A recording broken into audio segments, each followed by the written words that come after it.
मज़ा आता है ना, कितना इंटरेस्टिंग लगता है किसी स्थापित इंस्टीट्यूट के बारे में जानना कि किन संभावनाओं, किन लक्ष्यों को लेकर ये इंस्टीट्यूट बनाए गए थे। लेकिन नए आयाम, नई दिशाएं खोजने का भी प्रयास करते हैं हम कार्यक्रम मंजिल मंजिल में। आज हम एक न्यू डायमेंशन की तरफ चलते हैं। फोटोग्राफी एक कोई बहुत नया फील्ड नहीं है, लेकिन इसमें जो कलाकार हैं, जो फोटोग्राफर हैं, खासकर फैशन फोटोग्राफी से जो जुड़े हैं, जो बड़े बड़े कलाकारों को अलग अलग डिफरेंट तरीक़ों से उनके जो फोटोग्राफ्स खींचते हैं, वो एक नया आयाम है। लेकिन कई कलाकार ऐसे हैं जो कई पीढ़ियों से इस कार्य क्षेत्र में लगे हैं। एक ऐसा ही नाम है फोटोग्राफी के क्षेत्र में अविनाश पसरीचा का, जिन्हें हाल ही में लाइफ टाइम अवार्ड से सम्मानित किया गया है। आज की नई डायमेंशन, नए आयाम में हम मुलाकात करते हैं अविनाश पसरीचा से। एक मशहूर फोटोग्राफर ने कहा है, कभी कभी किसी उत्कृष्ट फोटोग्राफ को देखकर संगीत सुनाई देने लगता है। अविनाश पसरीचा के छायाचित्र देखकर भी उनसे उभरते संगीत और नृत्य के सुरीले स्वरों का आभास सदैव ही होता है।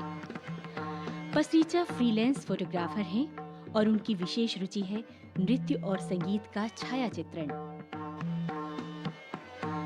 पिछले दिनों ललित कला अकादमी रविंद्र भवन दिल्ली में हुई उनके छायाचित्रों की प्रदर्शनी। अवसर था academy of visual arts media द्वारा उन्हें लाइफ टाइम अचीवमेंट अवार्ड्स देने का। पसरीचा स्पेन मैगजीन के फोटो एडिटर रह चुके हैं और उनके पास भारतीय संगीत एवं नृत्य कलाकारों के करीब 1 लाख छायाचित्रों का संग्रह है। लास्ट 40 सालों से एक फेस्टिवल म्यूज़िक का सप्रू हाउस में कवर किया 4 दिन, तो वो इतना मूड आया, इतना मज़ा आया वो black and white mood pictures बनने का, कि उसके बाद वो श्रृंखला चलती ही चली गई कि भाई वो मूड अच्छा था, म्यूज़िक में शौक़ हो गया, फिर म्यूज़िक से डांस में शौक़ हो गया, फिर ब्लैक एंड वाइट से कलर में हो गया, फिर ऑडियो विजुअल बनाना का हो गया। तो अब तो ये नाम सा ही हो गया है, अब तो वो I have to live up to the नाम दैट। सो मज़ा भी आता है। अब कुछ स्टेज में खींचता हूँ तो उसमें अपने किस्म का मज़ा आता है, जब मूवमेंट है, मोशन है, पेंटिंग है जो ख़त्म हो जाएगी, तो उसको कैसे कैप्चर करें और ऑडियंस को डिस्टर्ब करे बगैर करें। और वो ख़ास करके मैं आजकल बड़ा कोशिश करता हूँ कि किसी को डिस्टर्बेंस ना हो। फिर उसके अलावा अब डांसर्स आती हैं स्टूडियो में, उसमें भी मूड कैप्चर करने में काफ़ी मुश्किल होती है, क्योंकि वो पोज बना के खड़ी हो जाती हैं। कल एक छोटी सी लड़की थी, तो 2 घंटे लग गए उसको, कुछ तस्वीरें ज़रा सी भी बने, उससे कुछ हो ही नहीं रहा था। तो ये सिलसिला चलता रहता है, कभी स्टेज पे, कभी स्टूडियो पे, बट एक पर्टिकुलर एरिया में स्पेशलाइजेशन का एक अच्छा मूड है कि आपको उसी नज़रिए से देखना पड़ता है। कभी कभी हाँ ये होता है कि आदमी को दूसरा कुछ और देखना चाहिए। सो कभी कभी एक प्रोजेक्ट मिल गया, कोई बाइबल सोसाइटी का भी करना पड़ा, या कोई ट्रैवल का मिल गया, वो कर लेते हैं। बट इसका रोज़मर्रा तो तकरीबन ये डांस म्यूज़िक ही चलता है। कलाकार का सही मूड और मुद्रा कैप्चर करने के लिए घंटों लग जाते हैं। बड़ा पेशेंस चाहिए उसके लिए, और ये सब उतना आसान नहीं जितना दिखता है। स्टेज में तो पेशेंस चाहिए। आप कैमरा लगा के आँख पे लगे हुए हैं, देखे हैं कब मूड बनेगा तो कब क्लिक करेंगे। कभी थक जाता है, रेस्ट कर लेता है, फिर कुछ एंटिसिपेशन बन जाती है कि हाँ भाई इस वक्त अब मूड बनने का चांस है। अपना भी उस वक्त मूड होना चाहिए। सो ये तो कॉम्बिनेशन मूड की बात है ना, आर्टिस्ट का मूड और आपका मूड, और जब दोनों का कॉम्बिनेशन बनता है तब फोटो बनती है। हालांकि वेस्टेज तो इस प्रोफेशन में है ही है कि आप बहुत सारे क्लिक करके थोड़ी सी तस्वीरें बना पड़ते हैं। हम आपको बहुत थोड़ी दिखाते हैं, हज़ारों खींचते हैं, थोड़ी दिखाते हैं। श्याम श्वेत यानी ब्लैक एंड व्हाइट फोटोग्राफी भले ही पुरानी पड़ गई हो, मगर उसकी बात ही अलग है। उनमें अपना एक मूड है, जो क्योंकि कलर नहीं है तो मूड लाइट एंड शेड का बनता है ज़्यादा। कलर में वो वैसा मूड नहीं बन पाता, डिफरेंट होता है। सो जो जितनी भी आर्ट फोटोग्राफी है, जितनी भी कोई क्रिएटिव मूड फोटोग्राफी है, वो ज़्यादा ब्लैक एंड वाइट में ही है। उसी का एक अपना डिफरेंट स्वाद है।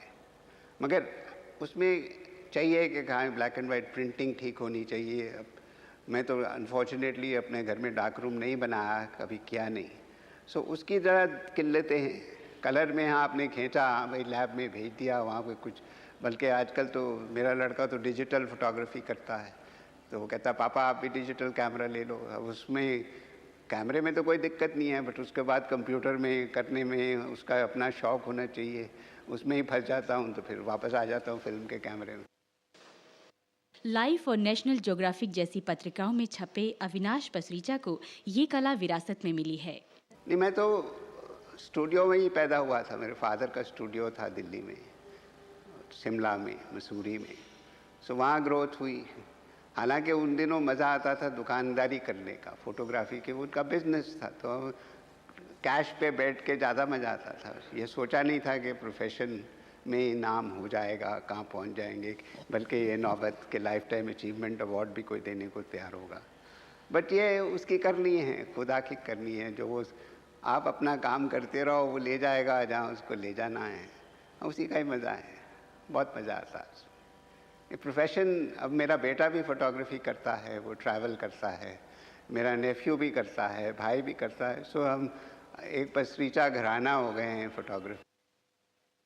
सो फैमिली का नाम हो गया है फोटोग्राफी से जुड़ा हुआ, जो अब काफ़ी लोग अपना किस्म का डिफरेंट अच्छा काम कर रहे हैं।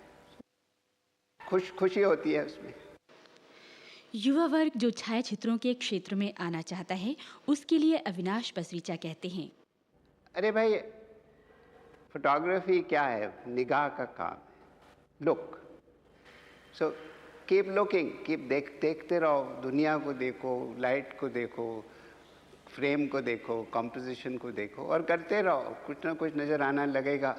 सो ये, बल्कि इस गैलरी में जो और तस्वीरें हैं और फोटोग्राफी, किसी को नेचर नज़र आ रहा है, किसी को लैंडस्केप नज़र आ रहा है, किसी को जंतर मंतर ही नज़र आ रहा है। सो हर एक की अपनी एक निगाह है, और यंगर जनरेशन भी काफ़ी फोटोग्राफी का चालन हो गया है। हर एक के पास कैमरा है, इतनी सारी लैब्स हैं, बट वो जो निगाह है वो हर एक की अपनी अपनी है, उसका एक अपना शौक़ है।